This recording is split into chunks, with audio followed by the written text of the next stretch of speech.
Naghahanda na sana papunta ng Indonesia ang mga kaanak at legal counsel ni Mary Jane Veloso kahapon December 15 ayon sa abogado nitong si Atty. Edre Olalia.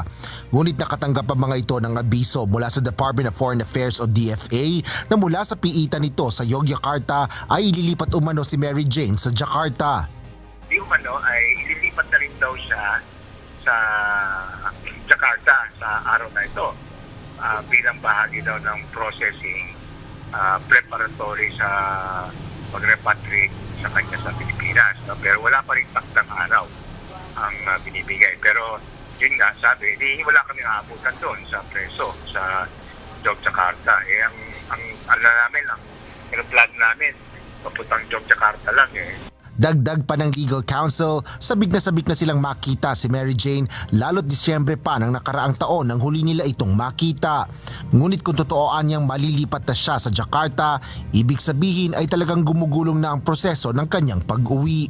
Unang iglap, syempre, ay nangihinayang pero sa kalaunan dahil nakikita naman nila yung pinaka-primerong importante, no? Ay maligaya, yun ang statement nila, no? Na pauwi na rin talaga si Mary Jane kasi pinaprocess na nga yung transfer. Sa ngayon, maghihintay na lang anila sila sa opisyal na abiso o pahayag mula sa Indonesian o Philippine government para sa detalye ng pag-uwi ni Veloso sa bansa. Gayon din ang inaasang executive clemency na ibibigay sa kanya kung hindi man kagyat ay sa lalong madaling panahon. Ngunit binigyang diin ni Olalia na napakarami pang kababayan natin ang may katulad na sitwasyon kay Mary Jane Veloso na dapat agarang tulungan ng gobyerno. Asher Cadapan Jr., UNTV News and Rescue.